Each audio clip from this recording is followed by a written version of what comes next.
Well, damn, okay. I guess we all got what we wanted. Now what? Well, first of all, the apologies from all the people who were Yes. very, very mean. Dear over the past Ricky and couple of Elliot, weeks. you were right. I was wrong.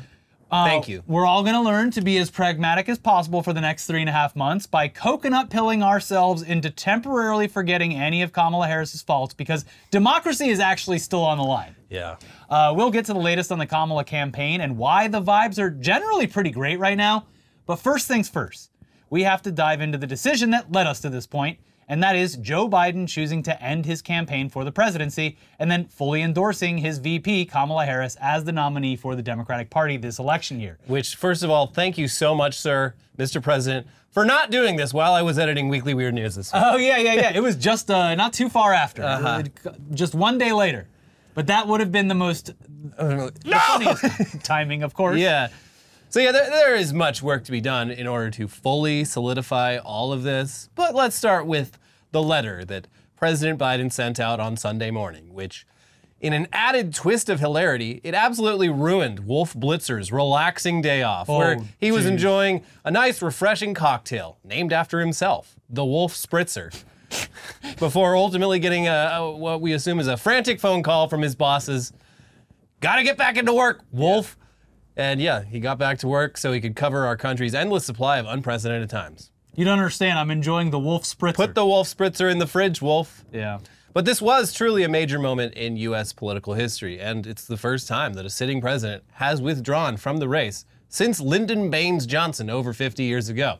And here's some of the official statement from Joe Biden that was released through official channels on Sunday morning. Links to full statements and articles and whatever, anything we mentioned down below. Always. It has been the greatest honor of my life to serve as your president. And while it has been my intention to seek re-election, I believe it is in the best interest of my party and the country for me to stand down and to focus solely on fulfilling my duties as president for the remainder of my term. I will speak to the nation later this week in more detail about my decision. For now, let me express my deepest gratitude to all those who have worked so hard to see me re-elected. I want to thank Vice President Kamala Harris for being an extraordinary partner in all this work. And let me express my heartfelt appreciation to the American people for the faith and trust you have placed in me. I believe today what I always have, that there is nothing America can't do when we do it together. We just have to remember we are the United States of America. Moments after releasing the statement that he would be withdrawing from the presidential race, Joe Biden made another vital decision, endorsing his Vice President, Kamala Harris, as the Democratic nominee, saying in a following tweet, "My very first decision as the party nominee in 2020 was to pick Kamala Harris as my vice president, and it's been the best decision I've made. Today, I want to offer my full support and endorsement for Kamala to be the nominee of our party this year. Democrats, it's time to come together and beat Trump. Let's do this."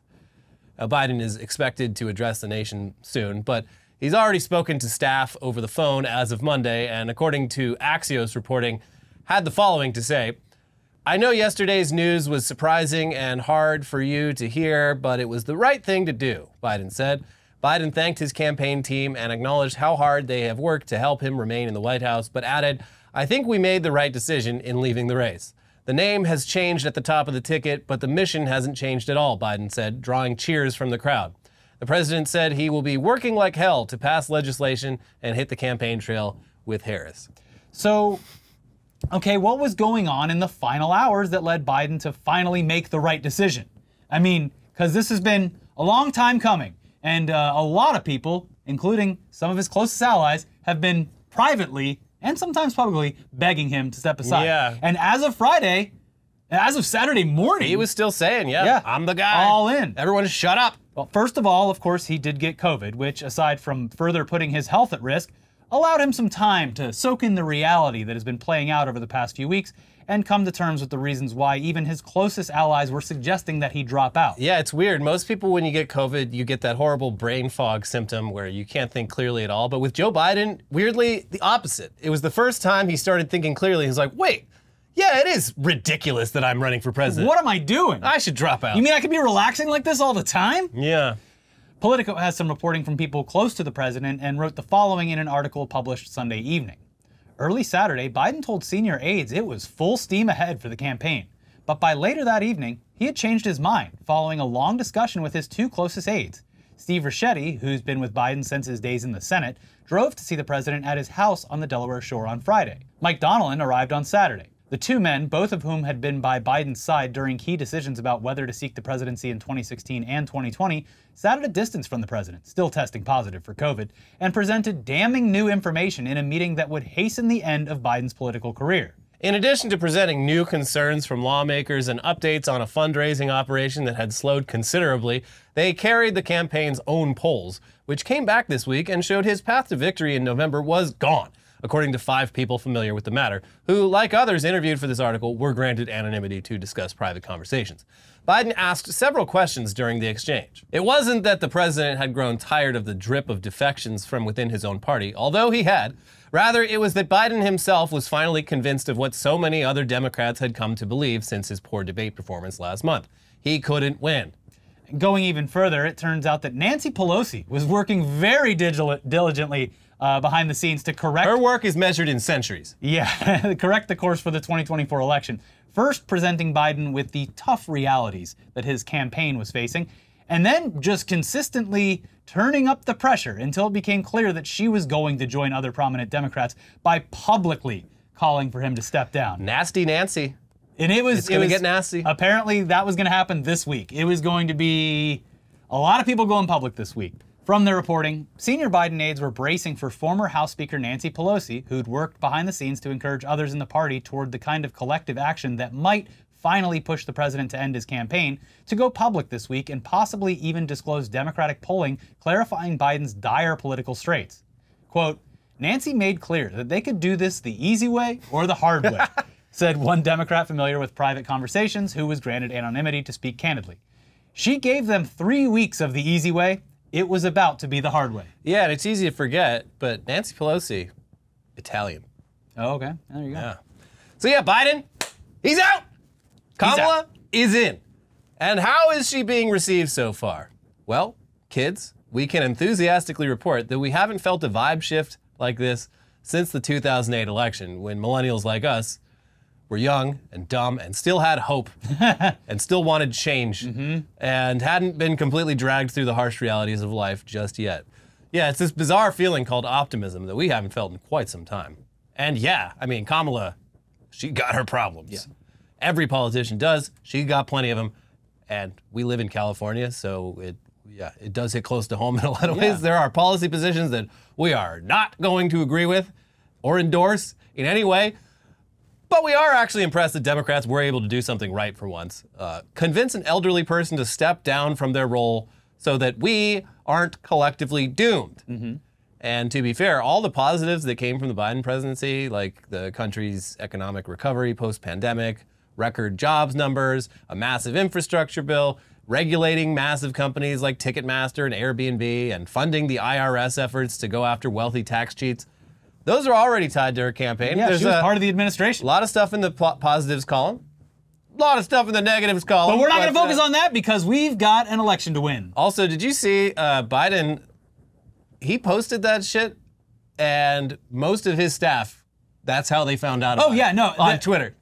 Which is wild. A lot of the news coverage... Like, they were doing a fundraising call, like, moments before he posted that, fully believing that he was still the candidate. A lot of the news coverage Sunday afternoon and going into Sunday night was just getting how they found out. Where were you when you heard that Joe Biden was dropping out? From senior officials or people that had previously worked in the administration or people that were close enough to be on call for stuff like this. So it was I was on my computer. It was a big surprise. Anyways, as far as marketing, campaign finance, voter enthusiasm, and all that good stuff, Kamala already has a decent footing with the online community who, whether it was ironic or not, have been providing free and fervent marketing for the candidate over the past few weeks of Brat Summer. She's a real brat, that Kamala. People online have created everything from Kamala fan cam edits to extended videos that could literally work as campaign ads on TV. And the left have joined forces with the moderate Dems. And everyone seems to be doing a victory lap because, hey, at least she's not in her late 70s or 80s. It is wild that, like, yeah, she's like 50, I think. She's in her late 50s.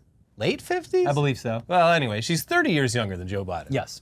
But yes, that is a huge issue that Dems are now very happily campaigning on, because Trump, overnight, became the new oldest presidential candidate in American history. Oh, God, he's so old. Why are they running a candidate that is so old and whose mind is clearly turning to mush before our eyes? I don't know about you, but if I have to choose between, you know, a president who doesn't have dementia and a president who does, I'm going with the non-dementia. I mean, this is especially funny because a majority of the Trump campaign strategy was just focusing on Biden's age and cognitive decline. That's been taken away from them. I mean, like in retrospect, it absolutely was not intentional, but like strategically, this is brilliant. This is fucking brilliant. Yeah. This is some like Sun Tzu shit where you send out— led them into a corner. You send out like a fake army that just like gets their asses kicked, but also leads the enemy to a, you know, poorly defendable spot. Yeah. And then you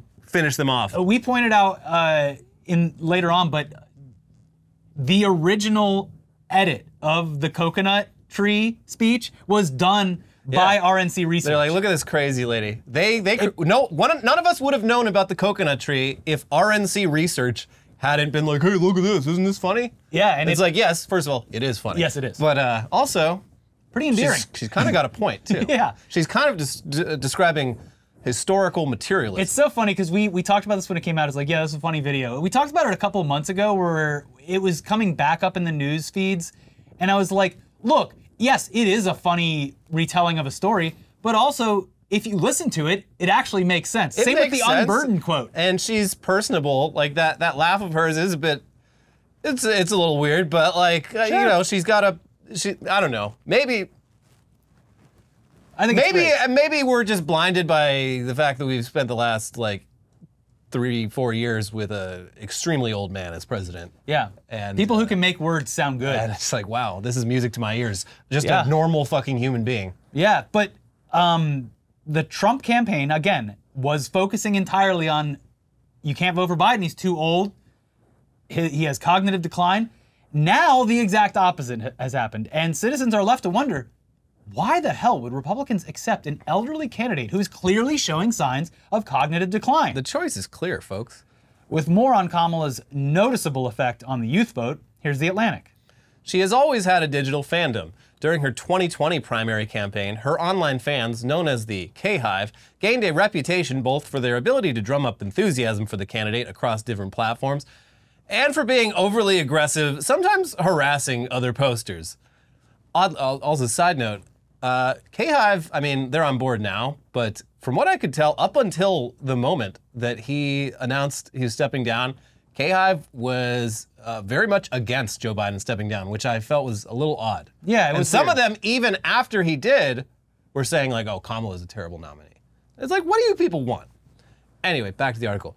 But whatever. The important thing is that these people exist and they're invigorated. Supporters have compared her to Juliette Louis-Dreyfus's character from Veep, in that she sometimes appears to exude a just barely subliminated ambition to be president. But this energy isn't a liability on today's internet. It's an asset. Around the July 4th holiday, as speculation increased that Biden could drop out of the race, progressives started entertaining a Harris candidacy with an ironic zeal that transformed into something genuine. On TikTok and X, people began posting videos of goofy or awkward moments from past Harris speeches. Videos of her singing Wheels on the Bus, but like different musical notes. A version that no one's ever heard before. Cackling afterwards. Wheels on the Bus, or uttering, you think you just fell out of a coconut tree, followed by a peculiar, tense string of laughter. This being the internet, the videos were immediately remixed into other memes, each iteration getting more absurd. Being coconut pilled became...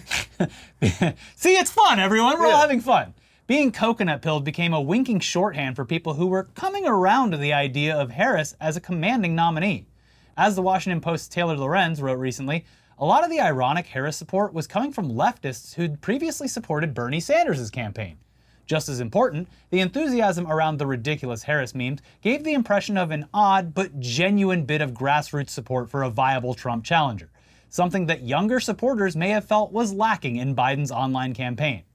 Not only has the Trump campaign lost its most salient line of attack, that Biden is old and unfit for office, but it's now forced to compete for attention against a candidate who, should she become the nominee, can easily attract it in droves. And yes, obviously over the past few years, we have been known to revel in the absurdity of the coconut speech. It's a good clip. I will never apologize for delivering the news.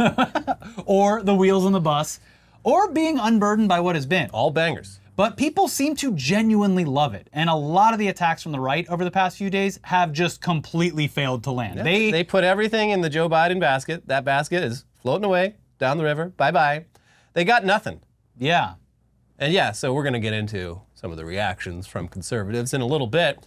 But let's point out a few more immediate wins that the campaign was able to score, simply by having Joe Biden step aside for someone who's younger, like we've been asking them to do for weeks, by the way. Months, years. Yeah, pretty much from the beginning. Yeah.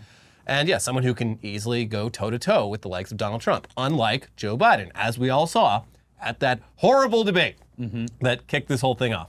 Now, first of all, the biggest sign of strength and most obvious indication that Biden stepping aside was the right choice is the Harris campaign absolutely crushing previous fundraising records in just the first hours of her campaign. Yeah. And not just big donations. We're talking like normal fucking people going on Act Blue and sending in like $5, $10. Yeah, their first time donating, or their first time donating to this election year. Yeah. It's a lot and of... it's like we've been saying, like a lot of people want the Democrats to win. They just felt that giving money to Joe Biden would be throwing your money away.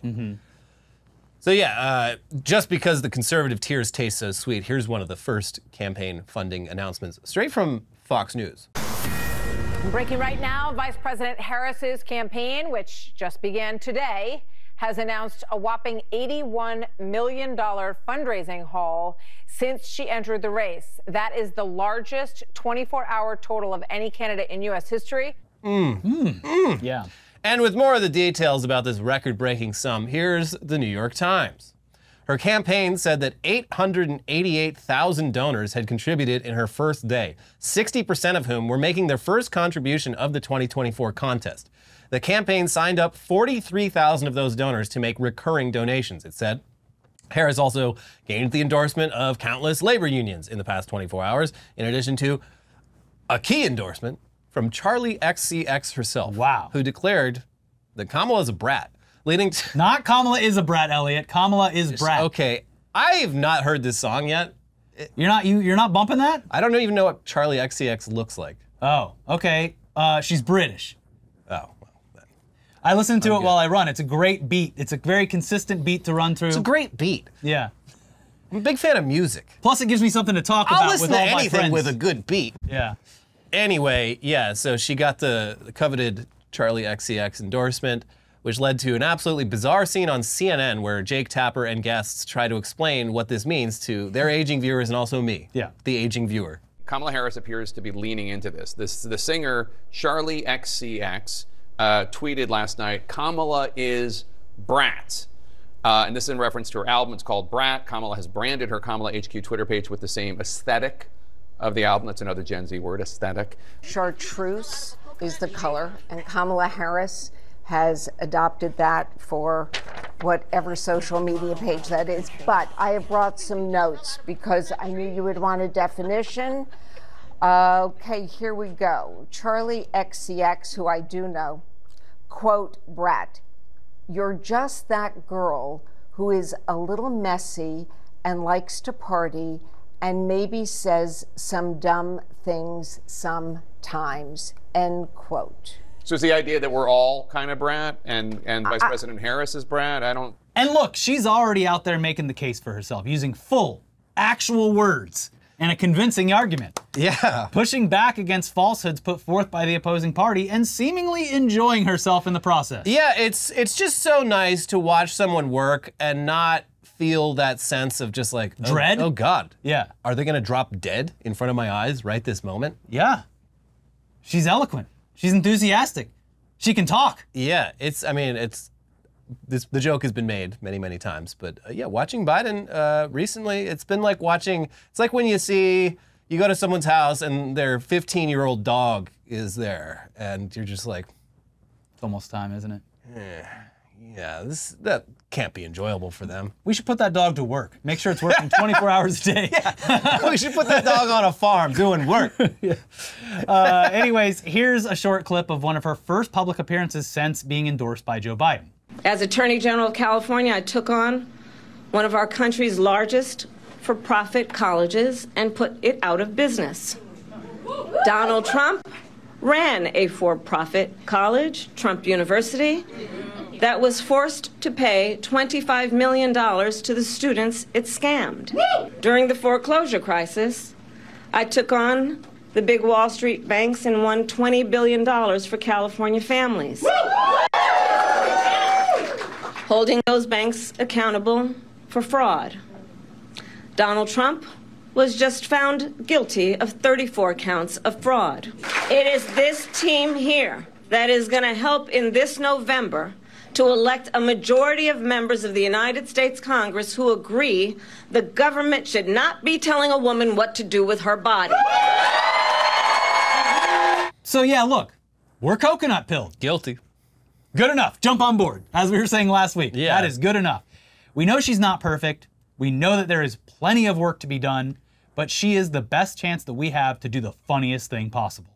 Absolutely crushed Donald Trump in this year's election, with the bonus of knowing how, privately, furious Hillary Clinton will be if and when Kamala Harris is sworn in as the first female president.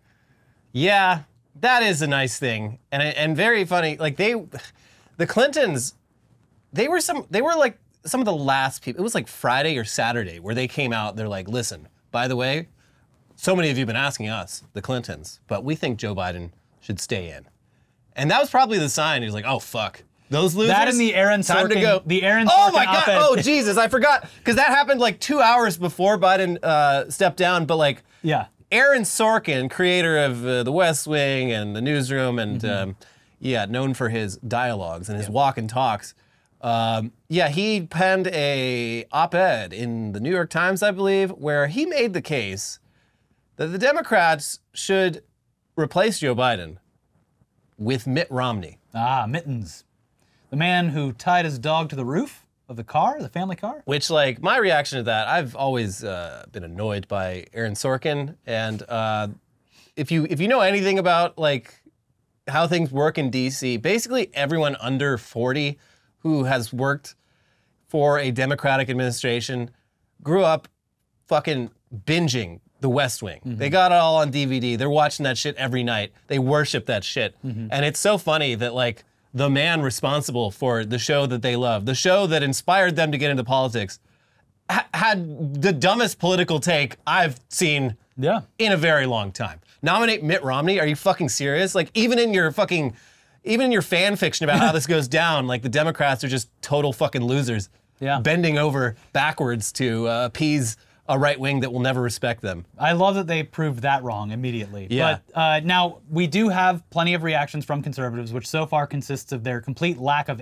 any meaningful attacks, and also some updates on the country's oldest and mentally unfit candidate, Donald Trump, and his running mate, J.D. Vance, who is already worrying some party leaders due to his clear lack of charisma. Real Riz deficit. Yeah. First, though, we love good news. We love good news! We love good news! Another great Kamala clip. Yeah. I love good news. Love good news. I just love good news. That one's gotten into the rotation more recently. Yeah. We love good news. That's from like back when she was like a district attorney in California, or maybe had just been made attorney general. Anyway, there's a whole history, a Kamala history to pull from here. Yeah. But yeah, we love good news. And today's episode is sponsored, so we'll get back to that good news in just a second. But first, let's tell you all about Shopify. You probably already know them. Probably already love them. It's Shopify, the best platform for shopping, hosting your own business, and keeping track of all your shipments in one place. There's a ton of amazing duos out there in the world. We're a perfect example, but the best duo is, of course, Shopify and you. Shopify is the global commerce platform that helps you sell at every stage of your business. From the launch your online shop stage, to the first real-life store stage, all the way to the did we just hit 1 million orders stage, Shopify's there to help you grow. Whether you're selling scented soap or offering outdoor outfits, Shopify helps you sell everywhere. From their all-in-one e-commerce platform to their in-person POS system, wherever and whatever you're selling, Shopify's got you covered. Shopify helps you turn browsers into buyers with the internet's best converting checkout, up to 36% better compared to other leading commerce platforms. No matter how big you want to grow, Shopify gives you everything you need to take control and take your business to the next level. We love Shopify's simple and easy to use app because it keeps track of all of your online shipments. You can even connect other platforms so that your tracking is all in one place. Right now, if I pulled it up, I got 2 separate shipments coming from 2 different places. I got my toe socks and my nipple tape. 2 separate shipments. I got a big race this weekend. I got to get my nipple tape. Protect the nips. You ever done a really long run without nipple tape, Elliot? I've never done a really long run. That's right. Shopify powers 10% of all e-commerce in the US, and Shopify is the global force behind Allbirds, Rothy's, and Brooklinen, and millions of other entrepreneurs of every size across 175 countries. Plus, Shopify's extensive help resources are there to support your success every step of the way. Because businesses that grow, grow with Shopify. Sign up for a $1 per month trial period at shopify.com/itdaily, all lowercase. Or just click the link. Go to shopify.com/itdaily now to grow your business, no matter what stage you're in. Shopify.com/itdaily. All right, back to the news, and let's round out the second half of this historic episode with reactions to Joe Biden withdrawing from the race and Kamala stepping in as the presumptive candidate. So, folks, so far at least, conservatives have no fucking idea how to counter the Kamala messaging. And in the 24 hours since this all went down, they've kind of settled on she laughs.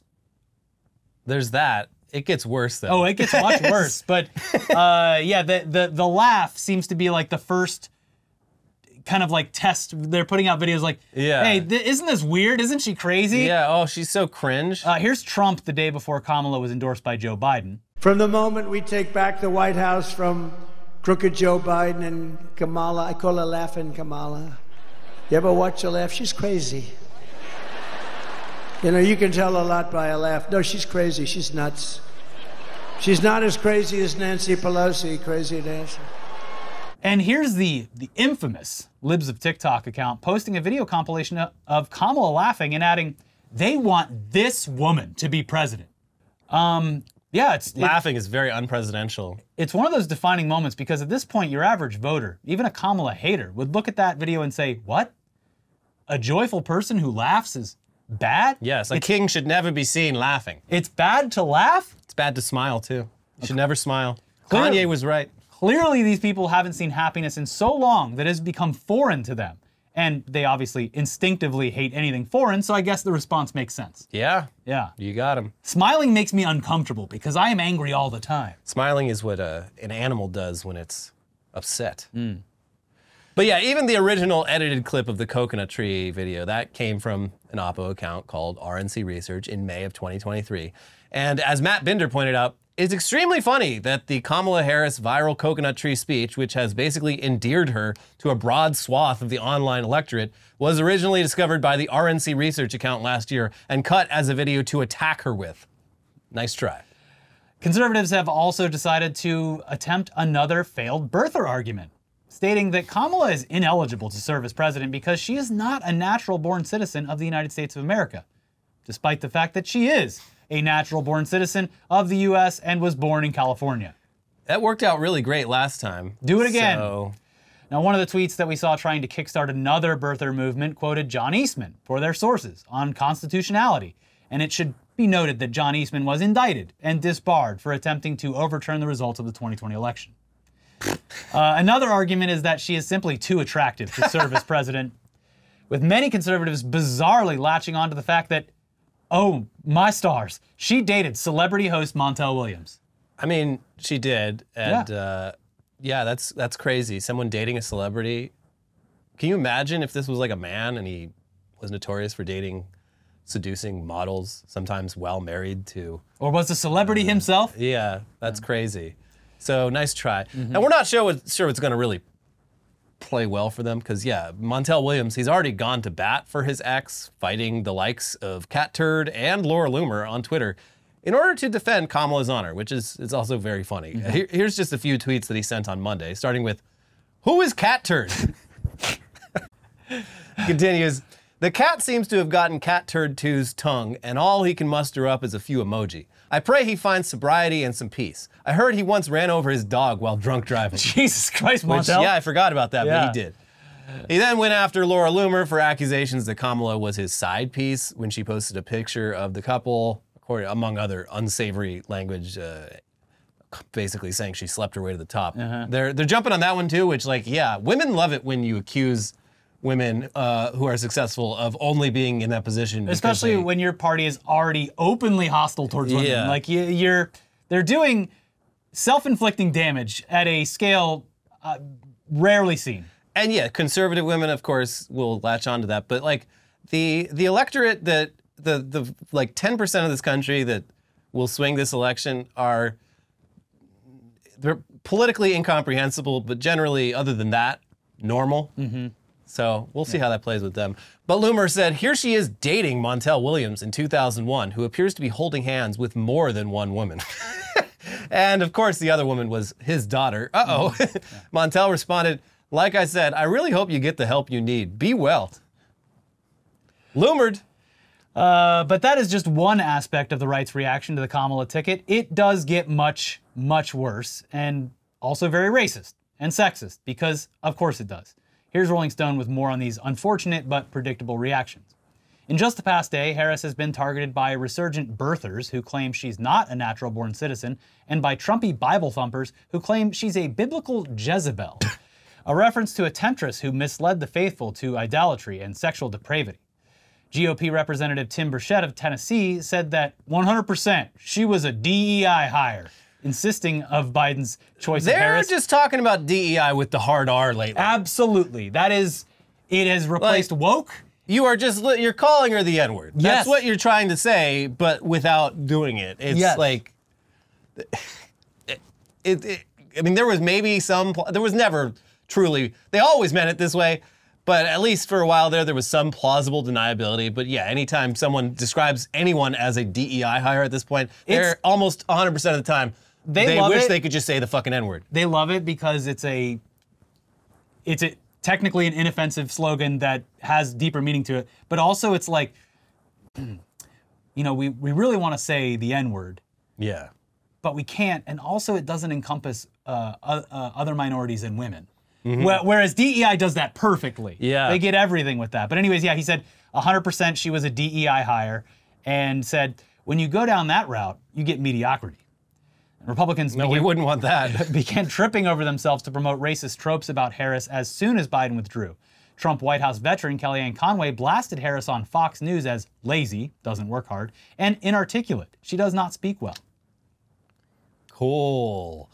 Sebastian Gorka, a former Trump administration deputy who remains a star in the MAGA orbit, went back to the 1950s with his appraisal of Harris, referring to her with a word that would have been posted on segregated facilities in the Deep South. She's a DEI hire, right? She's a woman. She's colored. Therefore, she's got to be good. That's wild, because this man was not even in the United States in the 1950s. He was back in Hungary, I believe. Jackson Lahmeyer, the head of Pastors for Trump and a former GOP candidate for U.S. Senate in Oklahoma, posted back on July 3rd on X that both Joe and the hoe gotta go. He responded to critics of his sexist attack with rejoinders like, the biblical term is whore if you feel safer with that word, adding that harlot is also another option, haha. But according to Republicans, this isn't racism. And actually, it's the left who are racist. The real racists. They think that anything is racist.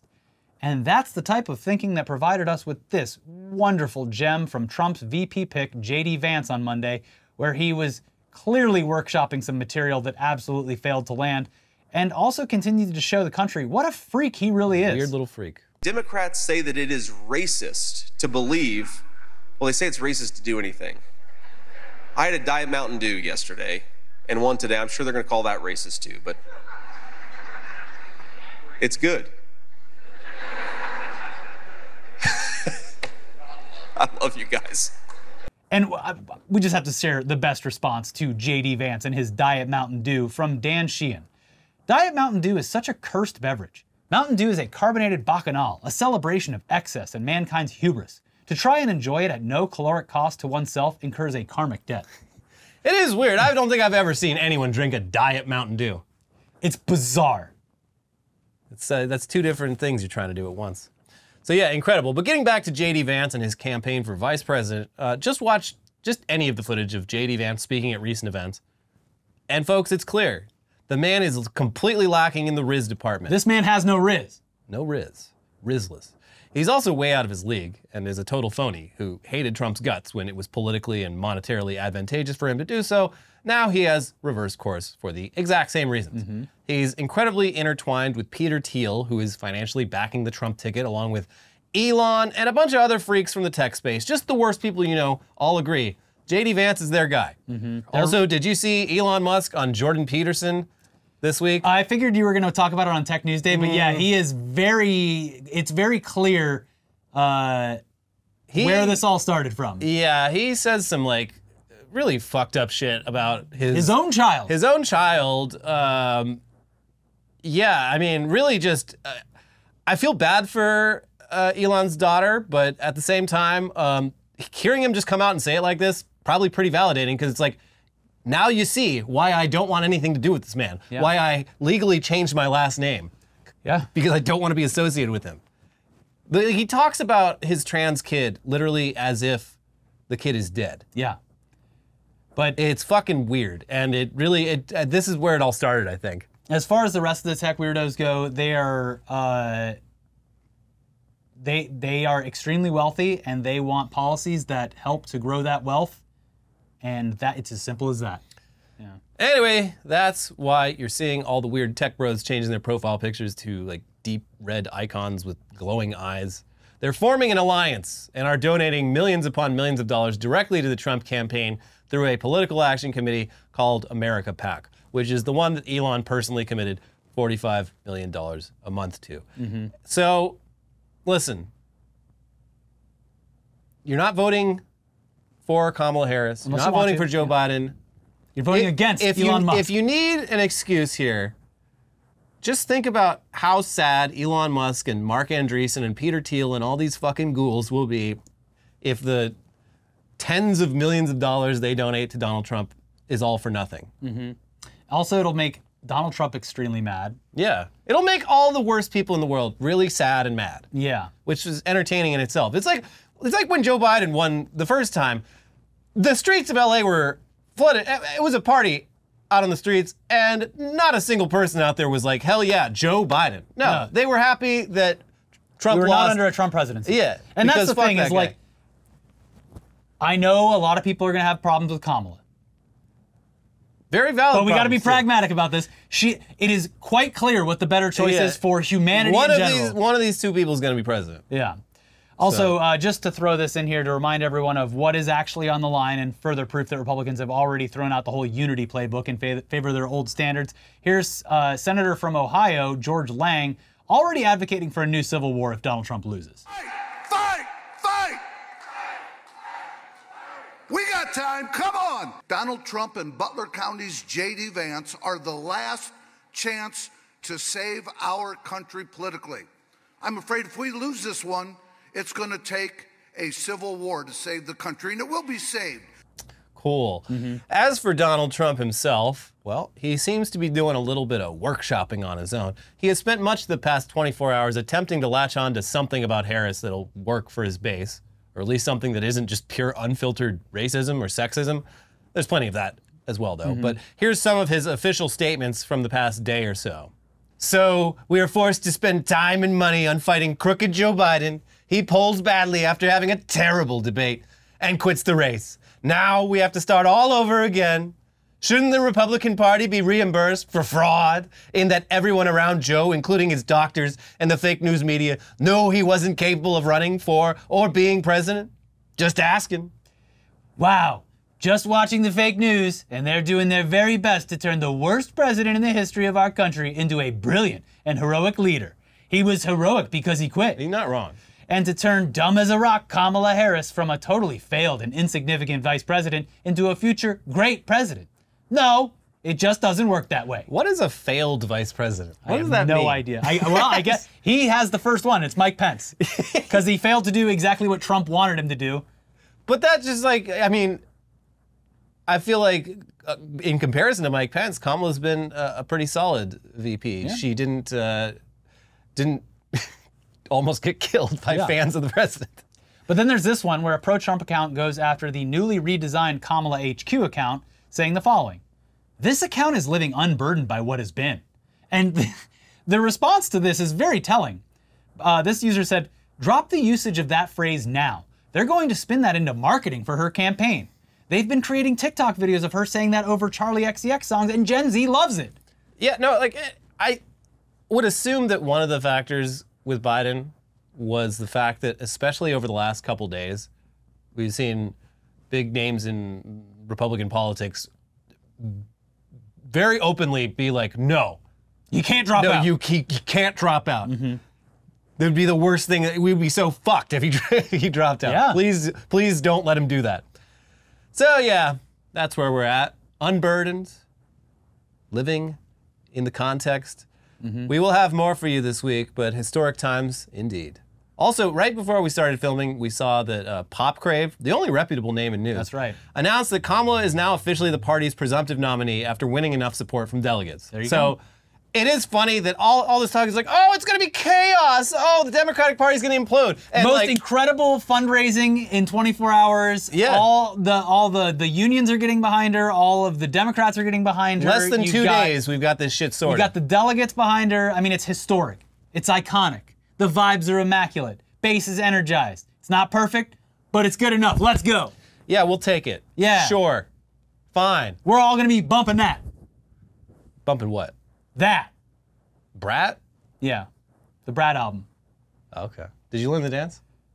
No, I forgot it because you're supposed to learn it. No. I did it the other day. I only have room in my head for one dance, and it's the High Hopes dance. Anyways, never thought I'd fight side by side with the K-Hive. What about side by side with a friend? I could do that. Just had to get that one in there. Anyways, please give our video a like. It's the easiest, most loving thing that you can do for our channel. It literally takes 1 second to click the like button, and it helps us very, very much. So thank you to everyone who's clicking the like button. If you want to financially support the channel, there's the join button right there. You can become a contributing member. And of course, popping up over here. Yeah, if you want to go back in time for some reason to the time before we fell out of that coconut tree, check it out. If you want to go back up in the coconut tree, we got 2 videos for you over there about other unprecedented times. Check those out, and we'll see you soon. Bye-bye. Bye.